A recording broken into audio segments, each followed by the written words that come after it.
আসসালামু আলাইকুম রহমতুল্লাহি ওয়া বারাকাতুহু। সবাই কেমন আছেন? আশা করি সবাই ভালো আছেন। এই দেখেন কি মনোরম পরিবেশ, কি বৃষ্টি, ওয়েদার একটা চরম বৃষ্টি হচ্ছে, আবার আসবে। আবার অফিসে বলা হয়েছে এখন আমি আপনাদেরকে গরুর ভুনা করব আর লেটকা খিচুড়ি রানবো। ওইটা কীভাবে রানতেছে ওইটা দেখাবো। চলো, এসে পড়লাম তাজা গরুর মাংস রান্না করার জন্য। গরুর মাংস আনছি, এটাকে ওয়াশ করছি। দেখুন তাজা, তো এই জন্য এখনো ব্লাড বেরোচ্ছে, কিন্তু এটাকে আমি ভালো মতো ওয়াশ করে নিব। আমার ধোয়া শেষ। এখন এই যে প্রথমে দিব পেঁয়াজ কুচিটা দিব। এই দেখেন এইভাবে কেটে নেবেন আস্তে পেঁয়াজ। তবে পেঁয়াজ আপনারা যদি ঝোল খান তাহলে পেঁয়াজ বেশি দিবেন না, যদি ভুনা খান তাহলে বেশি দিতে পারেন। অতিরিক্ত কোনো কিছুই ভালো না, মশলা যত কম দিবেন তত ভালো। এখন দেখেন এই যে এখানের মধ্যে আমি এই এতটুকু আপনার এই দারচিনি, এই এলাচি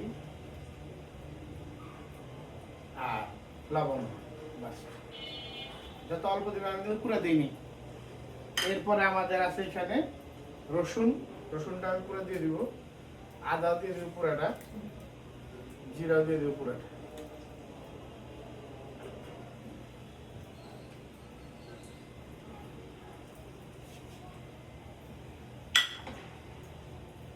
তারপরে এখন নিলাম ধনিয়া গুঁড়া দিব 1 চামচ।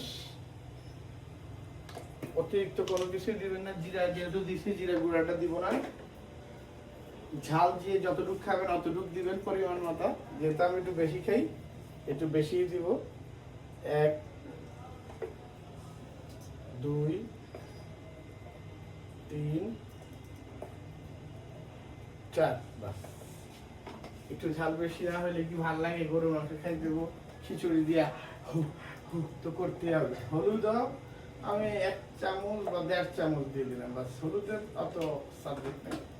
এরপরে আমি দিব তেল, খাঁটি সরিষার তেল আর আমার সয়াবিন, দুইটা মিক্সড করে আমি এই যে আমি এখন পুষ্টি তেল নিয়ে আসছি।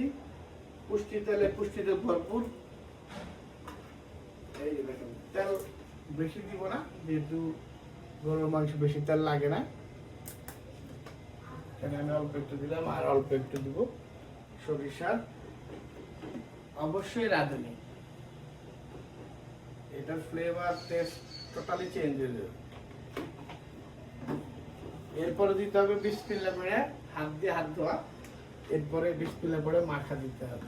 আমি কিন্তু লবণ ভুলে দিইনি, আপনারা কিন্তু ভিডিও তালে এমন কিছু ভুলে যেতেছি, লবণ দিইনি, লবণটা দিব। এই যে লবণটা আমি নিয়ে নিছি, আপনারা কিন্তু আবার মনে রাখছেন, আপনারা তো অবশ্যই ভিডিও। এই লবণ খুলে নিছি আমি। লবণ আপাতত 2 চামচ দিব, পরে লাগলে দিব। লবণটা কম হইলেও কিন্তু লবণ নিয়ে খাওয়া যায়, বেশি লবণ দিবেন না, বেশি দিলেই সর্বনাশ হয়ে যাবে। এই দেখেন কত সুন্দর হয়েছে কালার। এই দেখেন আপনাদেরকে হাতে নিয়ে দেখেন, মনে হচ্ছে আচার। দেখছেন গ্রামটাও সেই বেরিয়েছে। এইভাবে যদি মন দিয়া ভালোবাসা দিয়ে যে কোনো জিনিস রাঁধবেন খুবই চমৎকার হবে। আপনি দেখেন এটার সাথে যে আমি এটাতে যে আমি সরিষা আর সয়াবিন দুইটাই ইউজ করছি, এই জন্য এটার গ্রাম ফ্লেভার টোটালি ডিফারেন্ট হয়ে গেছে। এটাকে আমি কতক্ষণ মিক্সড করে আমি এটা 10 মিনিট 15 মিনিট রেস্টে রাখবো, তারপর আমি চুলায় দিচ্ছি। এর জন্য 20 মিনিট শেষ। আমরা এই দেখছেন কি সুন্দর পানি ছাড়ছে, তেল ছাড়ছে। আমরা এখন এটাকে জালে দিয়ে দিব। এটা যখন বলক আসবে আমি আবার একটু নেড়ে দিব, যেটা তো আমি ওই সময় হাত দিয়ে মিক্স করছিলাম, এখন একটু আবার একটু মিক্স করে দেবো, কারণ এটা যত মশলা বেশি ভিতরে ঢুকবে ততই টেস্ট হবে। এটা কিন্তু আমি আলু দিয়ে ঝোল করবো, যেমন পেঁয়াজ কম দিছি, কম দিছি, আলু একদম ঝোল বেশি করে ঝোল করে করবো। ঠিক আছে, আমি এটাকে একটু মিশাবো এভাবে। এরপরে যখন এটা বলক আসবে তখন আবার একটু করবো। দেখা হবে আবার বলকে আর ফাইনালি হতে আর ওটা ভাজাতে। কেউ সরবেন না কিন্তু, বহুত কষ্ট করে রাঁধতেছি। আজকের রান্না হবে সেরকম আচারি গোস, গ্রাম ঝোল, আলু দিয়ে ঝোল, ওকে, এতক্ষণ আলুটা রেডি করে ফেলাইলাম। আলুটা দিব, আলুটাকে সুন্দর মতো ক্লিন করে আবার এসে পড়লাম। এর মাঝখানে কিন্তু আমি কয়েকবারই লাটছি, আসলে ভিডিও অনেক বড় হয়ে যায়। এই যে আমার মাংস পুরো কষানো হয়ে গেছে। এখন আমি একটু শক্ত আছে যেহেতু বড় গরু, আমি এখন গরম পানিটা দিব, তারপর আলু দিব। আমি চাইছিলাম যে আলু দিয়ে কষায় যদি ইয়ে করতে পারি, কিন্তু মাংসটা এখন অনেক শক্ত হয়ে গেছে। কি সুন্দর কষে, এই কষা মাংসটাই কিন্তু পরোটা দিয়ে খাইতে যে একটা টেস্ট, আপনাদেরকে একটু দেখে ভালো মতো দেখেন, কালারটা দেখেন। এটা যে পরোটা দিয়ে খাইতে, পরোটা দিয়ে খাইতে যে একটা টেস্ট লাগবো, তাও কি আপনার লাচ্ছা পরোটা যেটা আছে এই যে ঘুরে ঘুরে যেটা করে, আমরা এখন গরম পানিটা দিয়ে দিব। বিসমিল্লাহির রহমানির রহিম। আল্লাহ, খাওয়াটা যাতে খুবই টেস্ট হয়। এই দিলাম পানি, একবারে পানি দিয়ে দিব। আমি একটু পানি বেশি করে দিচ্ছি।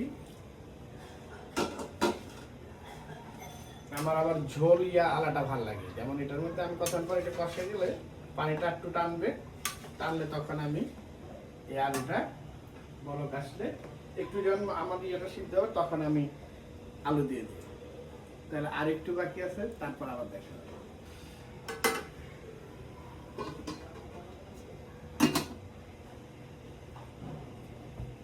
আমার গরুর মাংস কি সুন্দর বলক চলে আসছে। কিছুক্ষণের মধ্যে আমরা আলু দিয়ে দিব। দেখছেন এটা কি কালার, কি ঝোল, দেখেন কালারটা। এই কালারটা আমার সবচেয়ে সুন্দর।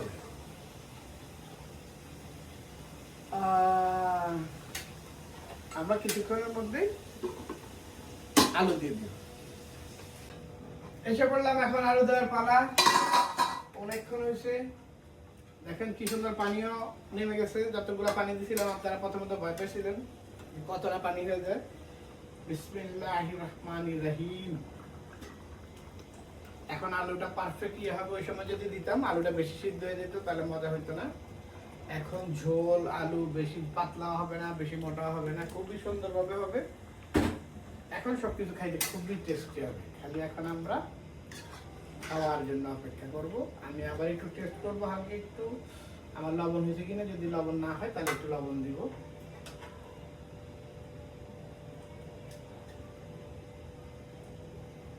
পারফেক্ট, অল্প একটু লবণ লাগবে। ঝাল টাল সব ঠিক আছে।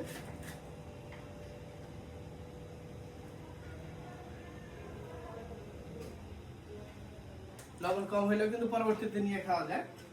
এখন আমি চুলার জালটা বাড়াই দিব, বাড়াই দিয়া আপনাদের এটাকে আবার ঢেকে দিব। ঢেকে দিলেই আমার এটা 10 মিনিটের মধ্যে আমাদের সম্পূর্ণ জিনিসটা হয়ে যাবে। দেখেন কালারটা কি আসছে। এটা ঢেকে দিব, এটা পরে আশা করলাম 10 মিনিট পরে। দেখছেন কি সুন্দর হয়ে গেছে, মাশাআল্লাহ, আলহামদুলিল্লাহ। দেখছেন কি সুন্দর আমাদের আলুটা। দেখেন আমি যে আপনাদের আলুটা আসলে মূলত দেরিতে দেওয়ার কারণটা হচ্ছে এইটাই, খুব সুন্দরভাবে সিদ্ধ হয়ে যায়। বেশি করলে কিন্তু আলুও ভালো লাগে না। এই দেখছেন মোমের মতো গলে গেছে, কিন্তু দেখতে দেখছেন আস্তে দেখা যাচ্ছে। এখন আমি জাস্ট যাদের ভাল লাগে গরম মশলা দিবেন, না দিলেও সমস্যা নেই। আমি যেসব মশলা দিছি ওটা ভালো, বাট একটু দিব ফ্লেভার আসার জন্য। জাস্ট একটু, আর কিছুই না। এভাবে থাকবে। আমাদের রান্না হয়ে গেছে, এখন খাইতে দেবো। দেখেন রান্নার ভিডিও করতে করতে সকাল রাস্তায় 3:30 বাজে, 3টা বাজে শুরু করছি। 3:30 মানে আমার ঠিক আপনার আধা ঘন্টা 40 মিনিট আমার খাওয়া হয়ে গেছে। দেখ আমরা এখন এটা বন্ধ করে নিই চুলাটা। আমার খাওয়া রেডি। ইয়াহু, চলো।